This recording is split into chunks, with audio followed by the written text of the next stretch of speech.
Howdy folks, it's Mr. Pete again, your YouTube shop teacher, and this is tips number 798, and I'm going to talk all about and demonstrate how to dress grinder wheels on small bench grinders like this, that is tool grinders as opposed to very large heavy-duty 12-inch grinders. We're not too interested in that in my shop anyway, but in order to grind tools and sharpen drill bits and so on, you need a well-dressed wheel. And I'm going to show you how to use this little dresser right here, and in the following video, which is $7.99, I will make one of these as a demonstration for anybody that might be interested. Here are 6 reasons why we need to dress a grind wheel. There may be even more reasons, but number 1, to sharpen the abrasive grains and remove glazing. Number 2, to remove grooves and other irregularities. 3, to shape the wheel, that is to square it up. 4, remove clogs and foreign material. 5, true the wheel to eliminate loping or eccentricity. And 6, balance the wheel if possible to eliminate some of the vibration. Now, in a very recent video I showed you not only how to make this little grinding jig for sharpening tool bits, but I also showed how to use it. But I didn't talk very much about the grinder and how to dress wheels. But when you're doing what I would call precision grinding, we want the wheel to be sharp and clean and flat and minimize the vibration and different things like that. So that's why we're dressing the wheels. But let me talk a little bit about these 2 grinders here first. This is a Craftsman grinder, probably made in the 60s or 70s. It's a 7-inch wheel, 1 inch wide. And I really like this grinder, even though it's a Craftsman. I like the fact that the motor is flat and you got plenty of finger room and so on here, as opposed to, say, a 6-inch grinder, which might have a little bit less. And in fact, I did own a Craftsman 6-inch grinder until about 5 years ago when I got this, also used. And I like the idea of the little bit wider wheel and the larger diameter wheel, and these all run at about 3450 RPM. So this is really a good grinder, I think, although not industrial maybe like the Delta 7-inch that I had at school, which I considered the very best grinder that I've ever used. Blotter also made great ones. I talked about this little table here that I built. Here was another one, because these are the traditional tool rests, and I'm going to take this table off here in just a minute in order to dress it, and it's just screwed on to the tool rest that is underneath there.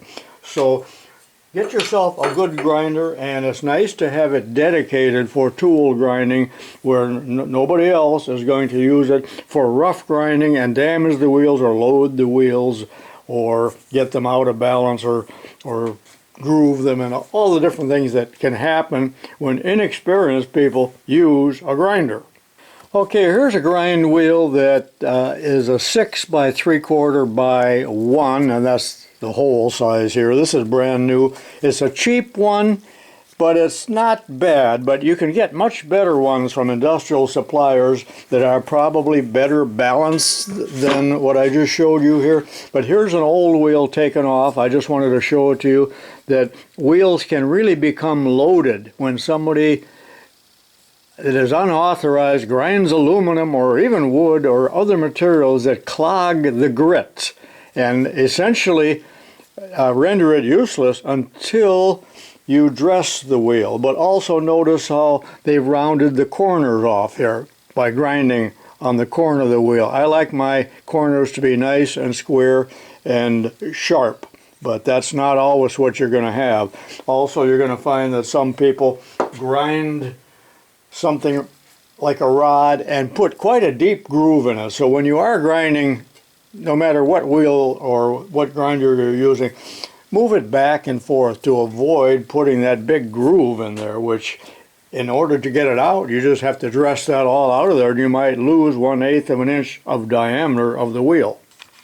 It's also nice to have a good work light, and you need good guards. Now again, I will be raising the guards out of the way for photographic purposes and to allow the camera to get in there and all of that, but don't you do that. I will be wearing a full face shield. Also make sure that you always keep the tool rest very close to the wheel, because the wheel will wear as well. And the spark guard here should be almost in contact with the wheel. That keeps the sparks from revolving around the wheel and then shooting out here and possibly being a hazard to you or others. And you need a water pot. Mine is down here. Originally, there was a little water pot on these Sears grinders that fit into this little slot here. I didn't particularly like that because it was real shallow. I know I have been critical of some of the Craftsman products, but you know, these are made to sell in a store and to look cute and all of that, so they got graphics on it and different colors and a lot of other nonsense that I do not like. This is a 6-inch and it's variable speed, and that's why I bought it at a tag sale, and the tag is still on it. I think I paid 20 or 25, which is actually too much, but I was more interested in the wire wheel on this particular one because you can adjust the speed, and I really like that. This is really the only grinder that I have ever seen that has a variable speed. Also note that the wheels are narrow. They're 3/4 inch. It does have a work light, and it's got some kind of doodad here. I don't know what that is. I suppose it was for a wheel dresser or something like that. But notice that on this one, several things are missing. That is, the tool rests are missing on both sides. The shield is missing on this wheel. It should have one of these and does not. And the guards are missing, the little glass guards. And notice that since it's a cheaper model, there are no spark arresters, although this slot here indicates that maybe it did have some of those features on there.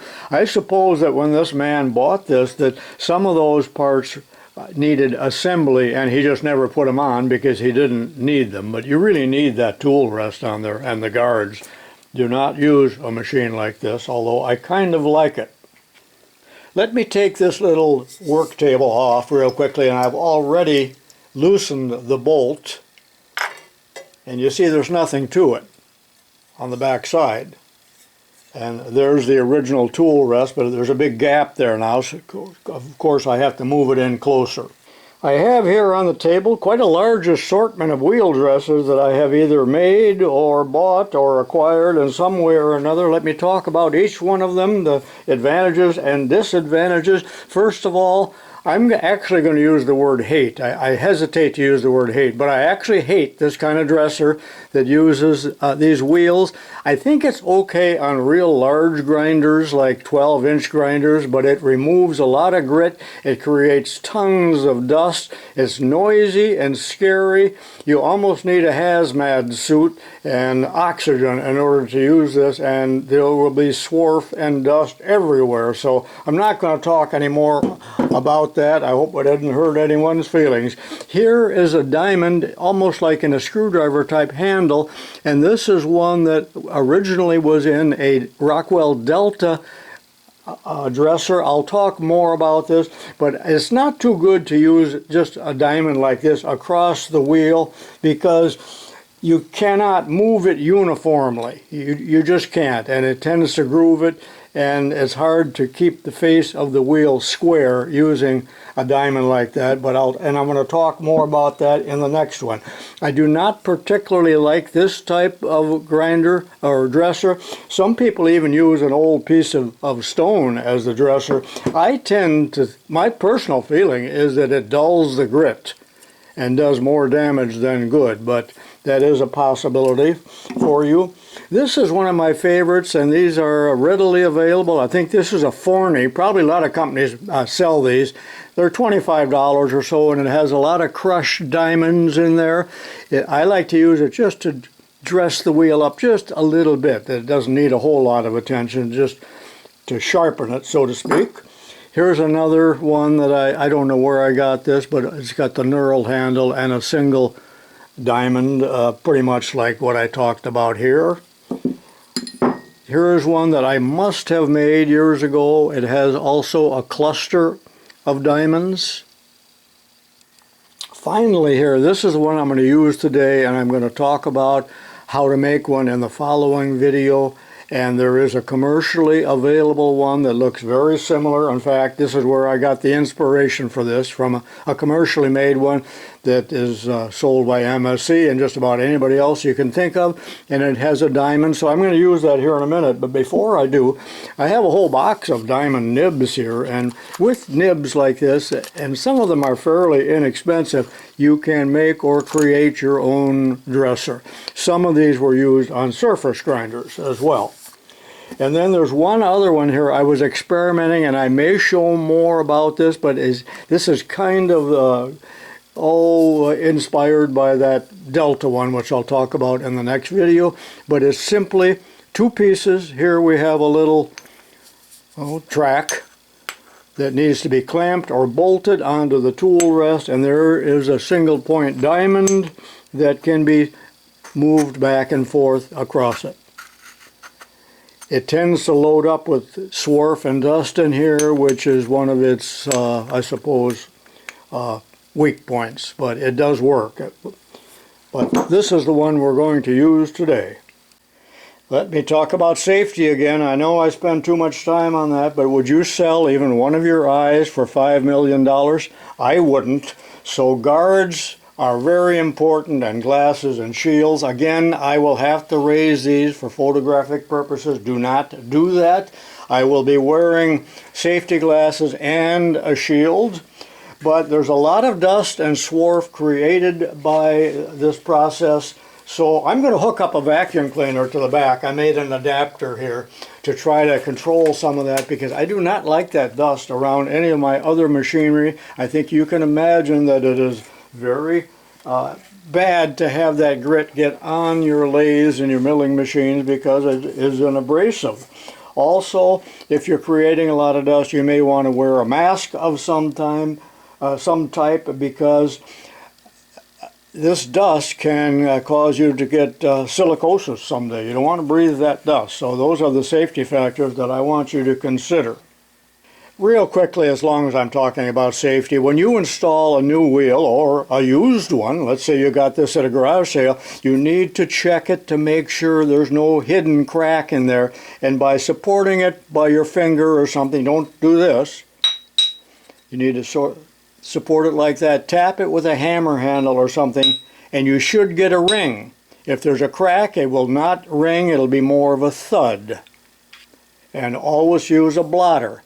This red thing here is called a blotter. Sometimes they get damaged or the glue comes off, but you absolutely need to use a blotter when you install it on the machine. I know I'm telling you just as many things not to do as I'm telling you what to do, but again, the single point diamond running across there is not my idea of a good practice. So it's up to you on what you use or what is available to you. Now these wheels are in very good shape because I dressed them before I did some of the other videos, but very quickly, here's how to use this type. And you might have seen me use it in one of the other videos, but turn the machine on.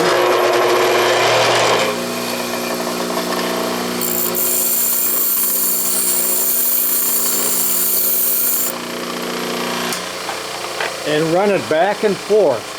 Do not hold it just in one spot. Back and forth, and you don't need a whole lot of pressure against it.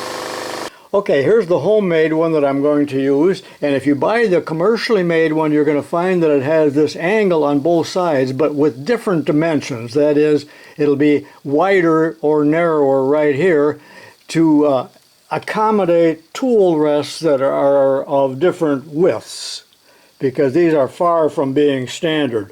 But the beauty of this, as far as I'm concerned with, is, well, actually it's twofold. One, you can run it back and forth fairly uniformly, And this little edge here goes up against the tool rest, so you might have to file this so that it's perfectly clean and straight.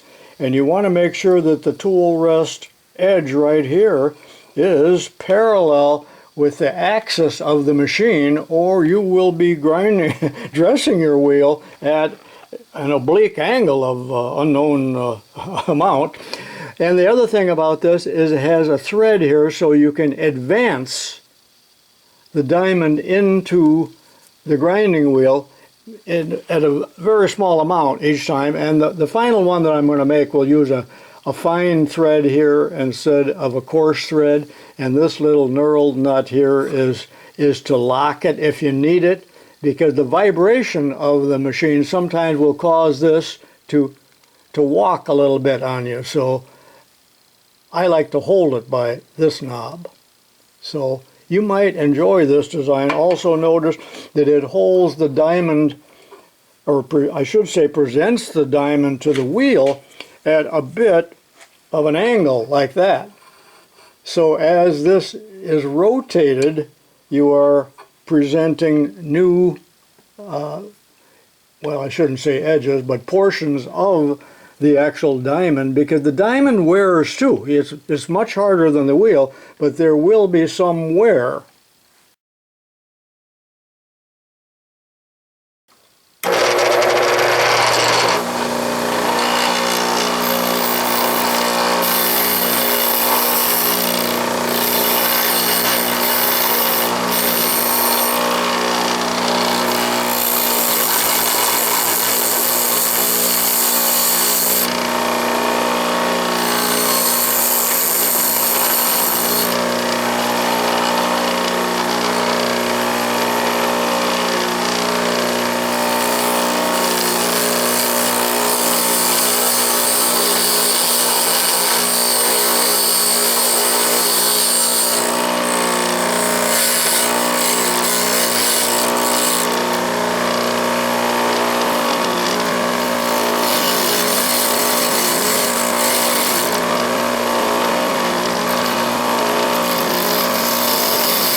Okay, I did not use the vacuum cleaner, but look at how much dust is on the curtain back here.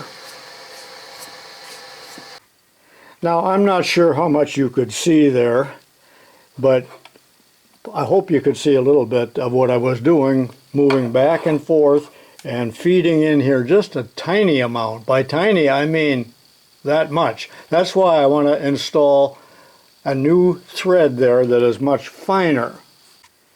Now, I'm very satisfied that this wheel is dressed, so I'm not going to dress it again, but I just wanted to show you my little prototype here made of scrap. And the idea is that it could be clamped or bolted onto the tool rest, as you see here. But again, this slot here has to be absolutely parallel to the axis or the shaft of the machine if you want a square wheel. And we just run the little diamond across. And however, this requires me to advance it, to loosen this up with an Allen wrench and tap it in. Well, that's very hard to control the amount. So it needs a feed mechanism like the Rockwell Delta had, and I'll show you that someday in pictures in the next video. But the whole idea is we want to be able to feed this in. Also, my brother and I designed one 45 years ago that we were trying to sell, but it was an abject failure. But it had a lever on there, so you could move the diamond back and forth across the wheel with the lever kind of uniformly, and it had a feed mechanism. And I forgot just exactly what that looked like, but in the next video I'm going to go back and show you my Lyle drill grinder, because it has a diamond and a dresser that allows you to move again back and forth with a lever. So if you're planning on designing one or making one for yourself, that is just another idea, and it works great, but it's pretty complicated compared to this, and probably that is the reason that it failed in the marketplace. Okay, let's put a dial indicator on the wheel. Couldn't hurt it much, could it? Just kidding. So I'm going to put a piece of foil on there to protect it, and as I rotate the wheel, with my right hand, which you can't see, you'll see that the wheel is just a little bit eccentric. That is, it's loping. So we like to try to eliminate that, and you're going to see that that lope is very bad, especially on a brand new wheel or on one that's been abused, and it is very troublesome, and it causes it to be out of balance and to vibrate like a tuning fork. Never ever grind aluminum on a bench grinder unless you have a wheel that is designed for it, but notice how aluminum clogs the wheel. Now, at the high school, I had the art teacher paint a huge sign that I put on the wall above the grinders that says, "Do not grind aluminum," in red letters. However, that did no good whatsoever. Okay, now I'm going to dress the left-hand wheel, which is the medium. By the way, the right-hand one was a fine wheel. I do not have a coarse. But notice the vacuum cleaner hose hooked up, so it'll be quite noisy when I do that. But let me give you a warning here that this suction will be pulling the sparks into the canister here. So make sure that when you're done, you disconnect everything and put your vacuum cleaner outside in the driveway for 6 hours, because there is always the possibility of a tiny spark starting a fire.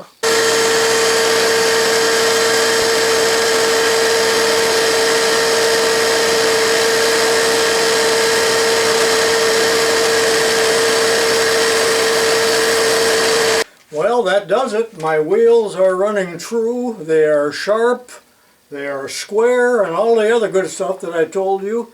And remember everything that I said about safety, because to me, I do not enjoy grinding. I don't know if I said that earlier. There's nothing about the process of grinding, whether it be surface grinding or offhand grinding, that I like.